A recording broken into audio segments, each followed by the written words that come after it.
بسم اللہ الرحمن الرحیم۔ السلام علیکم۔ آج ہم آپ کے ساتھ ایک غلام کی دعا کی برکت کا ذکر کریں گے کہ کس طرح سے اس نے دعا کی اور اس کی برکت کے کیا اثرات تھے۔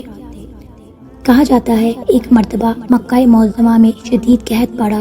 لوگ نماز استسقاء کے لیے میدان عرفات میں جمع ہوتے رہے، لیکن کسی طرح قحط کے اثار کم نہ ہوئے۔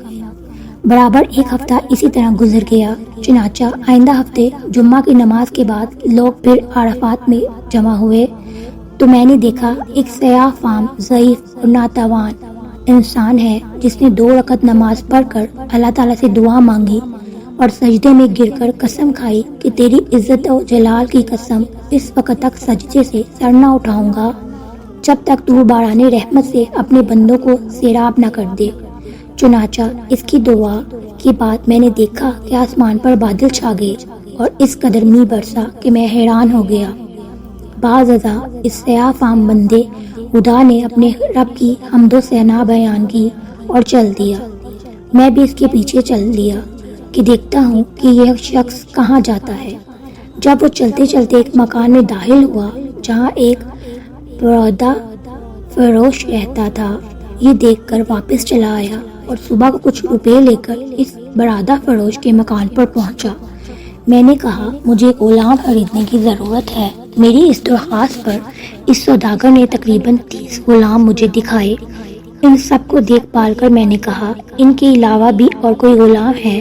اس نے جواب دیا ہاں، ایک منحوس سا غلام اور ہے جو کسی سے بات نہ کرتا ہے۔ میں نے کہا اسے بھی دکھا دو، تو سوداگر اسی غلام کو لے آیا جس کو میں دیکھ چکا تھا اور اس کی دعا سے اللہ نے باران رحمت کی تھی۔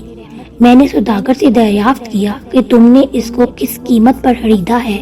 سوداگر کہنے لگا کہ یہ خریدا تو ہے میں نے 20 اشرفیوں کا، لیکن آپ کو صرف 10 میں ہی دے دوں گا۔ یہ سن کر حضرت عبداللہ بن مبارک رحمۃ اللہ علیہ نے فرمایا کہ ہمیں اس کی ضرورت نہیں، بلکہ میں تم کو اس کی قیمت میں 27 اشرفیاں زیادہ دوں گا۔ پھر فرمانے لگے کہ بس اس کا سودا کر کر وہ غلام کو ہمراہ لے کر چل دیے۔ تو وہ غلام کہنے لگا اے میرے آقا، آپ مجھے کیوں خرید لائے؟ میں تو کسی بھی خدمت کے قابل نہیں ہوں۔ میں نے عرض کیا کہ میں نے تم کو اس لیے خریدا ہے کہ میں تمہارا خادم بنوں اور تم میرے مالک۔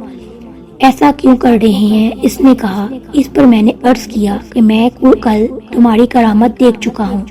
اللہ نے تمہاری دعا قبول فرمائی اور اپنی رحمت کی بارش کر دی جس کے لیے مخلوق پریشان تھی۔ اس نے دریافت کیا کہ کیا واقعی آپ نے ایسا دیکھا ہے؟ میں نے کہا ہاں۔ اس کے بعد اس نے دریافت کیا کہ کیا آپ مجھے آزاد کرتے ہیں؟ میں نے کہا کہ تو اللہ کے واسطے آزاد ہے۔ اس کے بعد میں نے ایک غائبی آواز سنی کہ اے بن مبارک، تجھے بشارت ہو، اللہ تعالیٰ نے تیری مغفرت فرما دی۔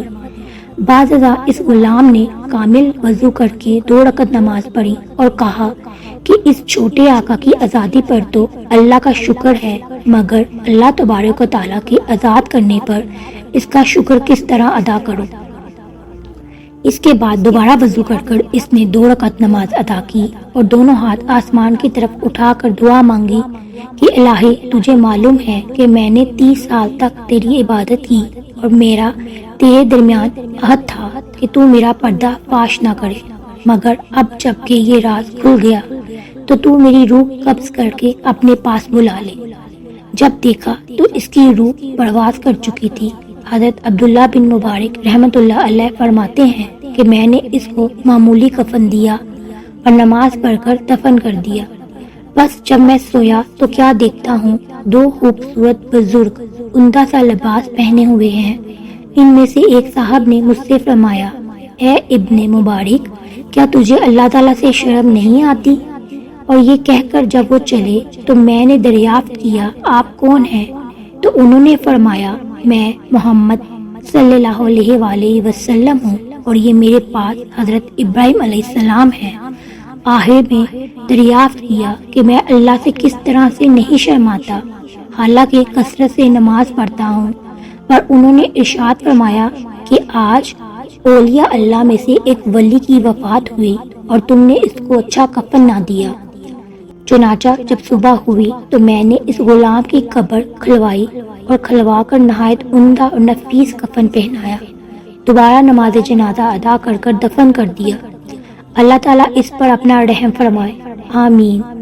باحوالہ حقیقتوں کا گلستہ کتاب۔ اس سے ہمیں یہ سبق ملتا ہے کہ اللہ تعالیٰ اپنے فرما برداروں کی خود عزت بڑھا دیتے ہیں، اور جو اپنے آپ کو اللہ کے لیے فنا کر دیتا ہے، اللہ تعالیٰ دنیا کو خود اس کے آگے جھکا دیتے ہیں۔ دعا ہے کہ اللہ تعالیٰ ہم سب کو بھی نیک بننے کی توفیق عطا فرمائے، آمین۔ ویڈیو آپ کو اچھی لگی ہو لائک اور شیئر کیجیے گا، چینل پر نئی ہیں تو اسے سبسکرائب کر لیجیے۔ اپنا بہت سا خیال رکھیے گا۔ اللہ تعالیٰ آپ سب کو اپنے حفظ و امان میں رکھے۔ اللہ حافظ۔